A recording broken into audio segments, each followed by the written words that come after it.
For his first one-on-one interview since the scandal began, the governor of Puerto Rico, Ricardo Rossello, is with us live from San Juan. Governor, thank you.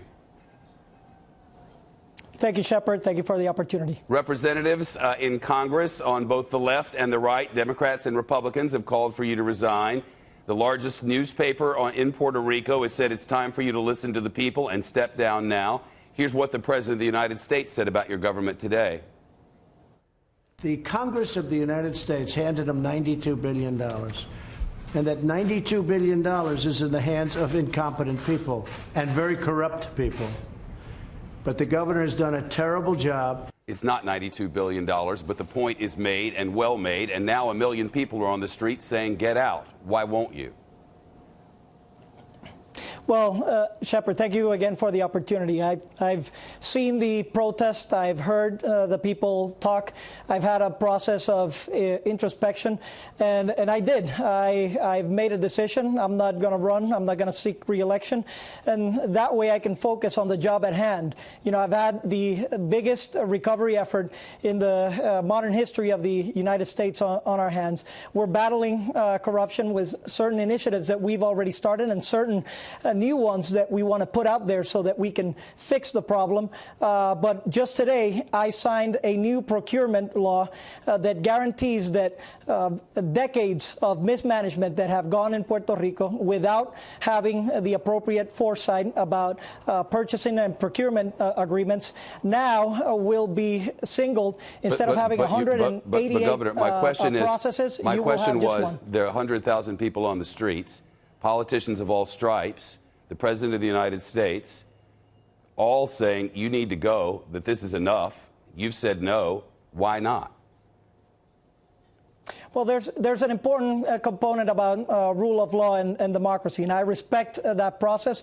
We will have and we will propose certain mechanisms so that within the future that process can go forward. My contention is that I need to work beyond politics so that we can address some of the long-standing problems of corruption here in Puerto Rico and fix that problem. I have a proposal that I've sent to several of the aides of the president that we've been working on. I've had a record of what we have done and things that we want to do moving forward. Well, Governor, those include frankly, Governor, excuse the interruption, but I have a limited amount of time. The corruption is rampant in Puerto Rico. Economically, Puerto Rico is in a fiscal crisis, $70 billion in debt, in a 13-year recession, in the leaked nearly 900 pages of profanity-laced messages now dubbed Rickygate after you, sir. You made light of the casualties of Hurricane Maria. You casually tossed homophobic and misogynistic remarks. You were calling the Puerto Rican former New York City Council Speaker Melissa Mark Vivierto a whore. Of the oversight board that controls Puerto Rico's finances, you said, go F yourself. And when your representative to that board said he's salivating to shoot the woman who's the mayor of San Juan, you said you'd be doing me a grand favor. So attacks on women, attacks on gays, attacks on the dead relatives of your own residents across your own island, and after all that, who's left to support you? And is it even safe for you to continue to attempt to govern? Well, again, I've apologized for that. I'm making amends for all of those efforts. You've talking apologized to people. for what, this was specifically, Governor? For all of the comments that I've made on the chats. That is one thing. There's another effort that needs to move forward, which is the battling of corruption. Look, we have implemented the corruption was in your own administration, $15.5 million, and 5 people who were on those chats. You got rid of all of them. They are now out of the government, but you remain. Doesn't the buck stop with your office, Governor? That's right, but I was elected by the people of Puerto Rico. And those people are on the streets of your biggest city today saying, we want you out. That's the headline in the main newspaper. And the politicians on both sides of the political aisle on your own island are saying the exact same thing. You're a man on an island by yourself. How long can you stay there? My effort and my commitment is to follow through on some of the efforts that I've established for the people of Puerto Rico. That includes establishing, again, a plan that I've already circulated with the members within the White House so that we can battle this corruption, so that we can tackle what government employees are doing, what we are doing as elected officials, and a collaboration with the federal government. This is the biggest recovery effort in the United States history. it's important to state that we have the biggest STEP program in the United States for homes.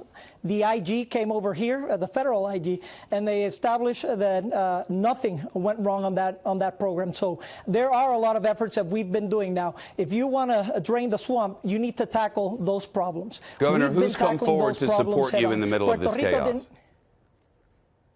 There are folks that have supported me. Who specifically is supporting you today? The rule of law. There are people. Okay, you just have give me one name? See them out there. There is a protest. Well, I've talked just one name, to people Governor. From different groups. A lot of people from the administration. Governor, you're not able to give me the name of one person in Puerto Rico who supports you continuing as governor. Is that correct? I can. So the mayor of San Sebastian, for example, supported this effort. Whose name is? From different municipalities.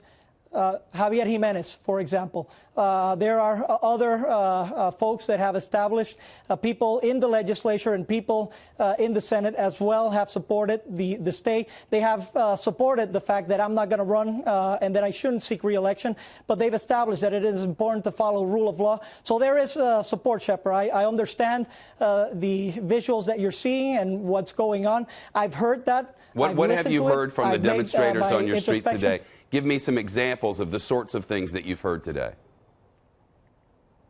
Well, we've heard that there is obviously disappointment. That's not what I've heard, Governor, with great respect. We've been working. I've not heard that there's disappointment.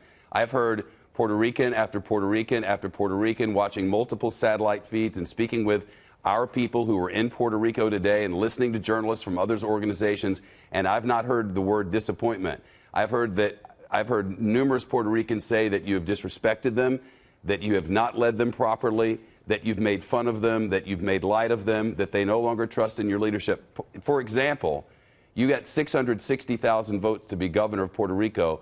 By all estimates, there are more than that on the streets of Puerto Rico today demanding that you step down. Listen, I'm not making light of the demonstrations.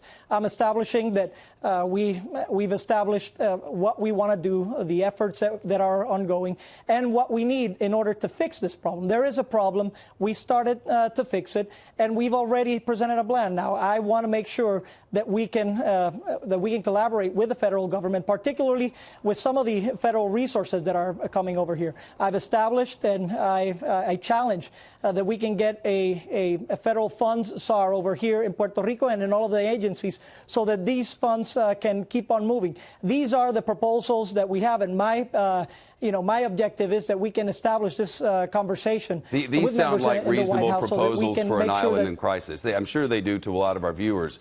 But you're eliminating the past few weeks and the last 10 days of demonstrations and the widespread calls and all that you've said. You said, I have apologized for my mistakes. That's how you've called them repeatedly. That's what you call them in a news conference that you held just the other day. Mistakes are things that you do that you didn't mean to do or that you did by accident or in error, and then you go back and you correct them. 900 pages of attacks on people of your own island are arguably not mistakes. They're a pattern. And when you look at that pattern, if that were some other politician other than you, what would you say about that person? Would you want that person leading you after all that you said to those other officials whom you've now dismissed summarily?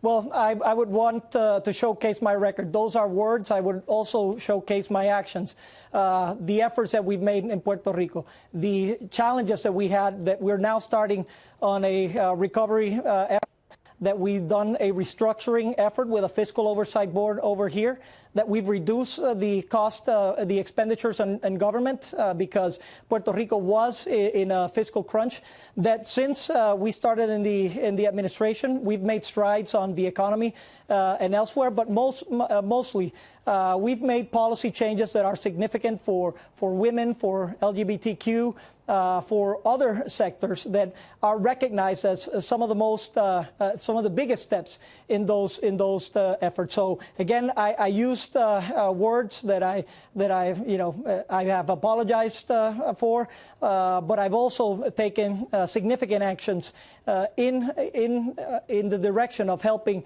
vulnerable sectors in our population. Have you appropriately apologized? Have you apologized to Ricky Martin?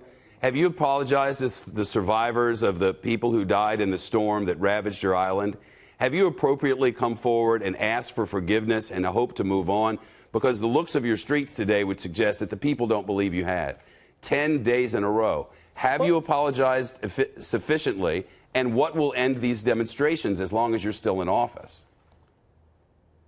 Well, again, I have apologized sufficiently to some of them. My effort is to apologize to all of them. No, well, you can do that here if you want to have a mea culpa. If you want to have a mea culpa, you're welcome to do that here. Yeah, I've done so. I apologize. So you don't want to do to so all the again. people I've offended. So to Ricky Martin, to Melissa. What about the survivors of the dead people who were made light of? Of course, that as well. I apologize for all of the things that I have said. Why'd you say those things? What was it that inspired you to say those things to other officials in such a cavalier, dismissive way? Do you remember what it was over that? It wasn't just a day. It wasn't just a week. It wasn't just a month. It was 2 months, 900 pages in December and January of that sort of language from the governor, by the way, about his own people. Well, again, some of that language is not mine. Some of it was discussed by other members within that. Because it was someone else who said that. You're right, because I want to clarify that, and I apologize, because it was someone else who said, oh, I'd like to shoot the female mayor of San Juan. And then it was you who said, oh, you'd be doing me a great favor. No. Yep. So again, everything that was said, I assume responsibility for. I apologize for it, but I just wanted to establish I am in a position to apologize to everybody, to make an effort for reconciliation, and now devoid and disconnected of the political whims. My focus is to make sure that the policy that we have enacted moves forward. Those of us who live back here stateside have watched the horrors that have ravaged your island, and many of us, I know I have, and a lot of people on my staff have looked and just have wept for your people. To see all that your people have gone through and the difficulty in getting everything fixed, the months and months without power and water, the devastation of the tourism economy, at least for a while, seeing all of that really made us very sad and wanting to help in some way. I know a lot of people around here have donated. Yeah. Do you love Puerto Rico? Yeah. I do love Puerto Rico. Well, let me just add something. I was there. If you love Puerto Rico and you look out on the streets and you see that these hundreds of thousands of people, the next day after the storm. If you see these hundreds of thousands of people who also love Puerto Rico and have looked at the governor's office and said, that's a man who can no longer lead us. Because, Governor, that's what they're saying today. They're saying the way for us to move on is to start fresh. We need new representation, and we want the governor to resign.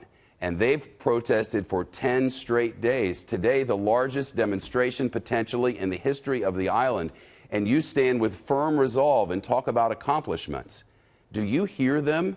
Do you hear them and care what they're saying today? Or is the cavalier attitude from the text messages sort of living in the background again today? I ask not for myself, but for the people who are on a hot, wet day in San Juan and across that island today saying, we want him gone. Yeah, no, I hear them, and it's part of my introspection, and I will continue to hear them. I will continue to make my decisions and work with the people of Puerto Rico. It is an island of love that I love. It is a people I love.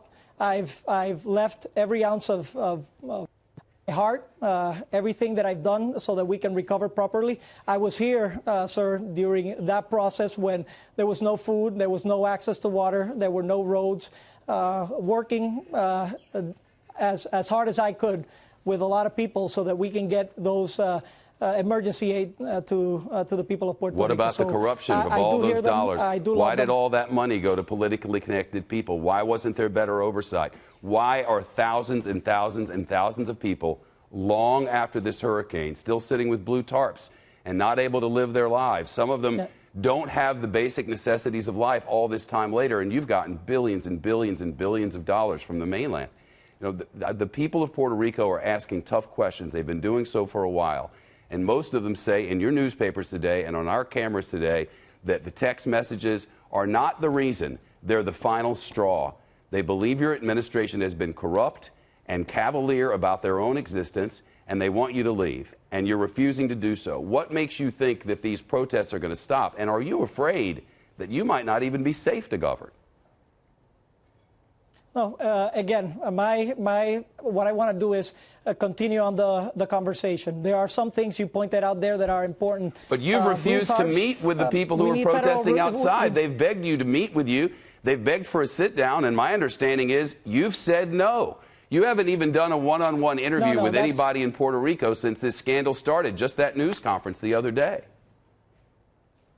I've had 2 news conferences with all of the press, and I haven't rejected a conversation with anybody. So I am committed to having that conversation, establishing a path forward through dialogue, and working on the initiatives that we have to do over here. But listen, the blue tarp situation is one where we need those federal resources to come over here. I am challenging and proposing as part of our fix that we can get a federal fund SAR, or that we can get connections from the different agencies to the local agencies in Puerto Rico, so that those funds can be administered properly. In terms of the corruption, this has been a long-standing issue, and we need to fix the system. It was a system that responded to people. Now we want a system that responds to itself. That is why we've made procurement reform. That is why we created the Office of the Inspector General that didn't exist here in Puerto Rico. We created that office early in 2017. We couldn't implement it immediately after the storm, and now it's starting to gain that rate. That is why probably there was a difficulty in identifying some of these elements of corruption. But from my perspective,